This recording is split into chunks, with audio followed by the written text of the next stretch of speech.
खुलुमबाय रायजोफोर दिनै अनादार निउ मोनसे भिडिअजों नोंथांमोननि सेराव नुजाथि फैलायबाय। नोंथांमोना आंनि बुंलांनाय बाथ्राफोरखौ बिजिरनानै आंनिसिम कमेन्ट बक्सनि गेजेरजों फोरमायहरनो दाबाव। लोगोसे आंनि चेनेलाव जाय बिथांमोना गोदानै फैदों अन्नानै चेनेलखौ साबस्क्राइब खालाम। लोगोसे फैबाय थानाय समाव आंखौ बेफोरबायदिनो सापर्ट होलांबाय था। दिनैसिमबो दासिमबो एबसुखौ पलिटिक्सजों रिलेटेड खालामनानै माखासे पइन्ट्सफोरजों रिलेटेड खालामनानै पइन्ट्स खालामहरनाय डिबेट खालामहरनाय बेफोरबायदि रोखोमनि बाथ्राफोरखौ जोङो ससियेल मिडियानि गेजेरजों नुनो मोनबाय थायो।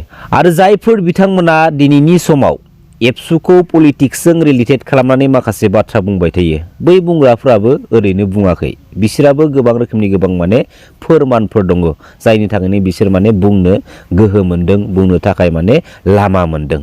दिनैयो एबसुनि बै साफा सानै बिबानगिरिनि थाखायनो एबसुनि बे गोथार महर मुस्रियाव एसेब्लाबो दागो नांबाय। बियो सैथो बाथ्रा। एबसुनि बिबानाव थानानै जायफोर बिबानगिरिफ्रा एबसुनि पावारखौ सोरबा पलिटिकेल लिडारनि खिबु उन उन खारफा खारफा जुदि बाहायनो सानदोंब्ला बे लामानिफ्राय हानायमानि थाबैनो गोजान जानानै फैनाया मोजां जागोन। मानि थाखाय मिथिगौना रायजो राजा नोंथांमोन? एबसुआ रावनिबो बिमा बिफानि सम्पति नङा। एबसुआव बिबान लानानै बिबानाव थानानै एबसुनि माखासे पावारफोरखौ गोहोफोरखौ गावसोरनि बिमा बिफानि गालांखानाय सम्पति बायदि जुदि बाहायनो सानदोंब्ला बे लामानिफ्राय हानायमानि थाबैनो गोजान जा होननानै खावलायबाय दंखायो। खोनासंदोंब्ला मोजांनि बाथ्रा।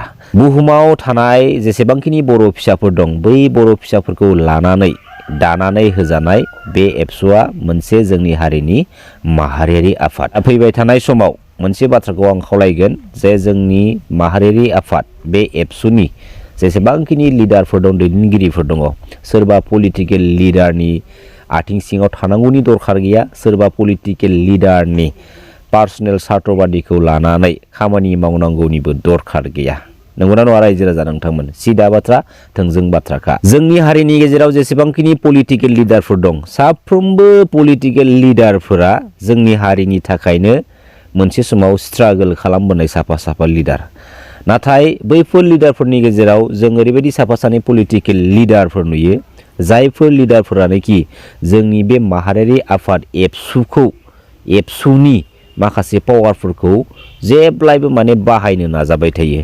आरो बेनि थाखायनो बैफोर माखासे पलिटिकेल लिडारफ्रा सोरबा एबसुनि बिबानगिरिखौ टारगेट खालामनानै बिसोर इउज खालामनो नाजानाय बायदिसिना बिथिंखौ जोङो एसेब्लाबो नुनो मोनगासिनो दङ। आरो बाहायनायखौबो जोङो एसेब्लाबो हमदांनो हायो दिनैनि स्टेजाव माखासे पलिटिकेल थासारिखौ जों जुदि नोजोर होनो थाङोब्ला। नंगौना नङा रायजो राजा नोंथांमोन? दिनै बा गाबोन जोंनि बिटिसिनि पलिटिकेल सिस्टेमाव बिपिएफ आरो इउपिपिएलआ जुदि ज' जायाब्लाबो, नाथाय बे पलिटिकेल सिस्टेमानो मोनसे समाव बे बिपिएफ आरो इउपिपिएलखौ ज' जाहोथारगोन। नोंथांमोना बे समखौल' नेनानै थाबाय था। बे पलिटिकेल सिस्टेमनि जाबायदि थासारि, बे थासारियानो बिपिएफ आरो इउपिपिएल बे मोननै ओनसोलारि पलिटिकेल हान्जाखौ ज' जाहोथारगोन, बाध्य खालामगोन। आरो बे समा बांद्राय गोबाव गैला, फैगासिनो दङ।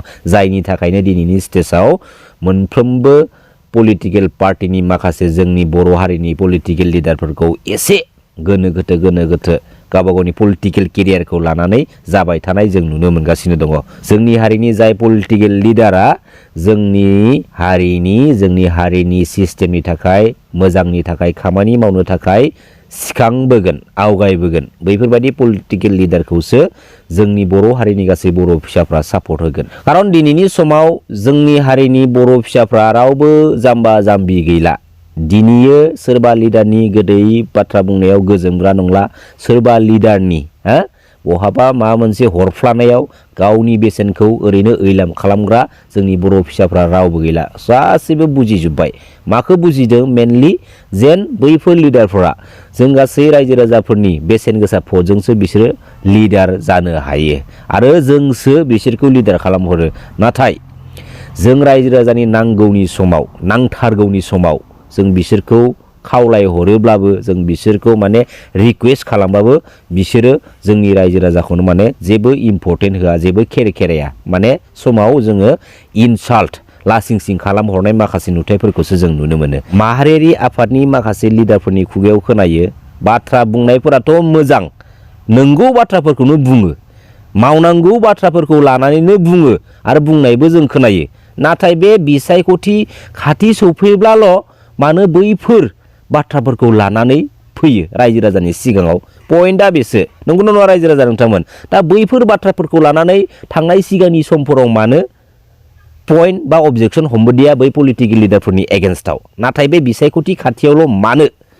बेसो जादों गुबै सोंथिया। माहारियारि आफादनि सोरबा लिडारा पलिटिकेलजों गोख्रोङै इनभल्भ दंब्ला आरो जोंनि हारिनि जेसेबांखिनि पलिटिकेल लिडारफोर दङ ए टु जेड, नोंथांमोना पलिटिकेल प्लेटफर्माव थानानै बेसेबां हागौ डिबेट खालामलायबाय था, बेवहाय जोंहा बुंनो गोनां जेबो खोथा गैया, जेबो अबजेक्सन गैया। नाथाय जोंनि हारिनि बै रायजो राजाफोरखौ लानानै नोंसोरो पलिटिकेल प्लेटफर्माव जुदि इउज खालामनो सानदोंब्ला बे हाबाफारिनिफ्राय गोजान जानानै थाखानाया मोजां जागोन। दिनै जों रायजो राजाफ्रानो गावबा गावनि बेसेन गोसा भटखौ थुनानै साफा साफा पलिटिकेल लिडार खालामहरो आरो गावसोरनि नांगौनि समाव जों रायजो राजानि सिगाङाव फैनानै माखासे गोबां रोखोमनि गोबां खोथा बाथ्रा बुंनानै थाङो, खोथाफोरखौ लाखिनानै थाङो। बेबायदियैनो माखासे रायजो राजाफ्रा फोथायनानै बैसोरखौ देरहासार होहरो गावबा गावनि बेसेन गोसा भटखौ थुनानै। नाथाय देरहाखांनायनि उनावहाय गभर्नमेन्टनि माखासे पावारफोरखौ मोनखांनायनि उनावहाय जों रायजो राजानि माखासे नांगौनि समाव बिसोरो रायजो राजानि बाथ्राफोरखौनो खोनासंबावा। नंगौना नङा रायजो राजा नोंथांमोन? आरो ओरैबायदि जाथायखौ जों खोनादों आरो जों नुदोंबो, जाय रायजो राजाफोरानो जाय लिडारखौ गावसोरनि बेसेन गोसा भटखौ थुनानै देरहासार होहरो, बै लिडारनि सेराव जेब्ला रायजो राजाफ्रा गावसोरनि प्रब्लेम इस्युफोरखौ लानानै फोरमायनो थाखाय लोगो हमहैनो थाङो, लोगो हमहैनो थांनायाव बै रायजो राजाफोरखौनो बायदिसिना रोखोमनि बाथ्रा बुंनानै लासिंसिं खालामहरनाय, इनसाल्ट खालामहरनायखौबो जोङो नुनो मोन्दों दिनैनि बे स्टेजसिमहालागै।